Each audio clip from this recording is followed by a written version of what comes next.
Thank you. All right, Jay, the NBA is back. And here are your opening night odds here. And there's some lines to keep an eye on. The Warriors visit the Nets.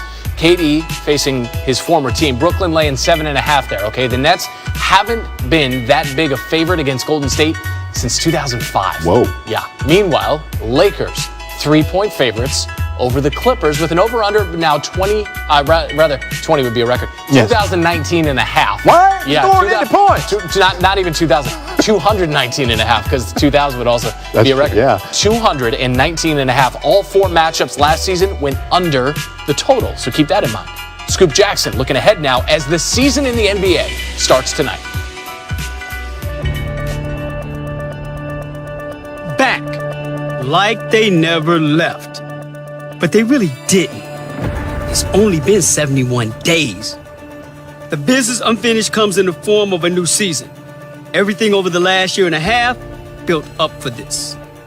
Before the bubble, before the solidarity and protest, before COVID.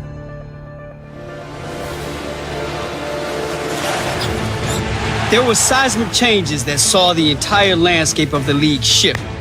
Kawhi, PG, AD, Russ, and Durant on the move. Epic. Both Steph and Klay out. Impactful. Add to that, Trey hadn't turned up. Zion hadn't landed. Luka had not yet risen. Luka Magic has made everybody ooh and ah! Only now does the ending begin, even as COVID and injustice have it. It's a human challenge that we're all going through. Getting used to the game environment of no fans. Embracing the circumstances to play the game we love. The Lakers defending. Let's go! Miami redeeming. The Bucks exhaling. The Clippers searching. The Nuggets believing.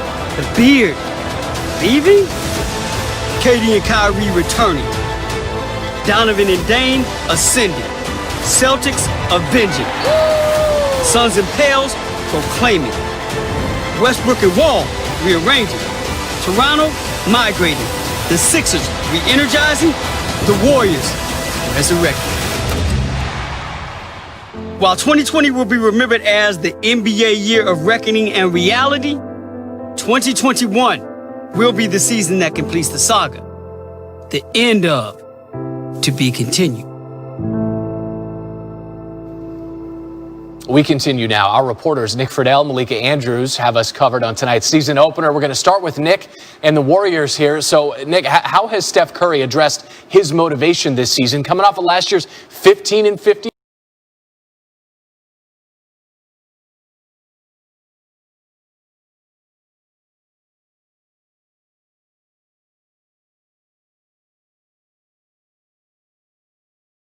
The slights that people are taking at the Warriors, they don't think that they can win without Klay. People don't think they can win without KD.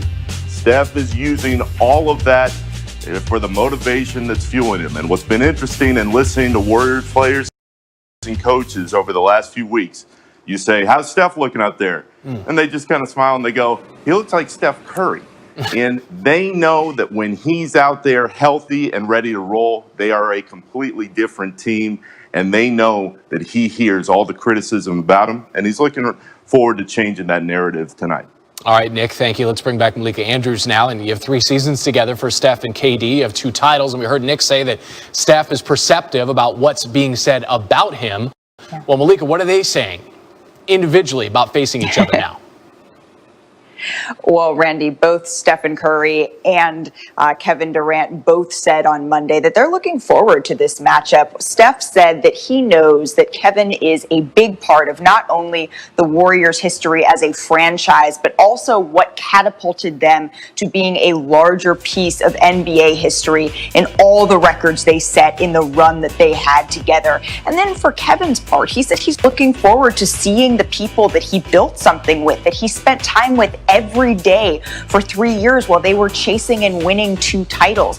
And in the same breath, I asked Steve Kerr whether or not he'd seen his former player on the court in the preseason. And he told me, yeah, he caught his game against Boston and said that Kevin Durant looked the same now that he did pre-Achilles injury. And that, he said, is going to be scary for the rest of the league. It is in the Eastern Conference, to be sure. 560 days between games for Kevin Durant. That's the longest gap by an MVP since Michael Jordan's return in 2001. We'll see if he's as effective as MJ was. Malik Andrews with the latest for us on SportsCenter. Let's now welcome in our NBA analyst and NBA champion, Kendrick Perkins. Kendrick, what are your expectations for Steph Curry after playing just 5 games all of last season? Oh, I'm so excited. I'm telling you, I'm tired of hearing about football season, how bad the Jets are, how horrible the Steelers been playing, all of the above. Bring on the real sport, and that's the game of basketball. Steph Curry is about to have an MVP-type season. You see him out there. He have the fade and the braids, and he's on a mission. He's been looking phenomenal in the preseason, and I expect Steph Curry to average about 27 to 28 points and lead the Warriors to a postseason and possibly a top 5 seed in the Western Conference. He will have an MVP-type season. Oh, the poor Jets. That was just that was funny. Oh, forget football. I'm saying basketball is back, baby. I hear you, bro. I hear you. I'm with you. Hey, Steph facing his former teammate Kevin Durant and the Nets in the opening season opener tonight. Where do KD, Kyrie, and the Nets rank as your favorite to come out of the East? Oh, they're at the top. They're at the top. They're a heavy favorite. And look, people can say what they want about Kyrie Irving. I have my opinion about what he does off the court. But when he steps between those lines, he is a problem. And Kevin Durant, he looked like he haven't missed a beat. He looks healthy. He's back to the same Kevin Durant that we've known is a walking bucket. And he just looks phenomenal. But look at the others. The Nets arguably have the best role players in the game today outside of the Lakers. So to me right now, I'm saying this right now, the Brooklyn Nets are the heavy favorite of coming out of the Eastern Conference. I have nothing to do but agree with you on that. Nets tied with the Bucks for the second best odds to win it all behind the Lakers. According to Caesar's William Hill. Kendrick Perkins, thank you, brother. Appreciate you, man. Thank you. NBA, the season starts tonight, 2 months later than usual after the shortest offseason in the 4 major sports history. The Brooklyn Nets at home against the Golden State Warriors tonight. Kevin Durant against his old team. We get KD and Kyrie in the regular season. Also, Steph Curry is back for Golden State. And the Lakers battle the Clippers as LeBron, AD, and company begin defense of their title. They get their rings tonight with the Clippers looking on. Lakers favorite to win another ring this season.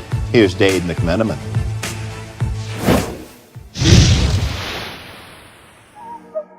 Cork the champagne. Cease the confetti. Stop the celebration. The longest season in NBA history was followed by the shortest offseason the sport has ever seen. Time for the Lakers to get back to work. Here comes LBJ!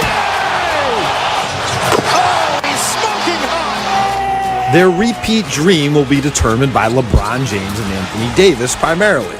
James lobs it up, and Davis throws it down. LeBron's embarking on his 18th season and is about to turn 36.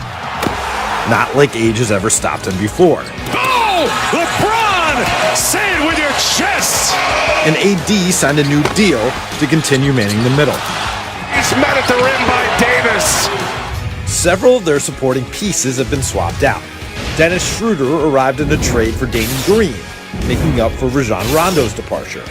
Sixth Man of the Year, Montrezl Harrell, sauntered down the hall at Staples Center, more than filling the void created by Dwight Howard signing with Philadelphia. JaVale McGee was traded to make room for Marc Gasol, and Wesley Matthews left the MVP to come west. Got that? Well, get this. They are light years ahead of every other team right now in the Western Conference. All those moves only amped up expectations. It's championship or bust. Banner number 18 for the Lakers to pass the Celtics. Ring number 5 for LeBron to draw even with Kobe, Magic, and Duncan. The challenge is about to begin. Thank you, Dave. Moments ago, LeBron James taking to Twitter announcing his excitement about tonight's ring ceremony. Wow, ring night, man. Just hit me. Man, oh man. Hate my family, friends, and fans won't be there to witness it, though. Nevertheless, I can't believe I'm ringing it up again. Dave McMenamin back to work with us now. Dave, what are you hearing about the plan for LeBron's workload earlier this season, starting with tonight's opener against the Clippers? Yeah, Jay, it's his 18th opening night, 4th ring night. And I think a little covered storyline of last season with the Lakers in year 17 was it was the least amount of minutes he's played in his career. So certainly his partnership with Frank Vogel began with an eye towards the long term. Certainly the production didn't fall off. He was second in the league in MVP voting. He won Finals MVP. But LeBron told us during the preseason that this will be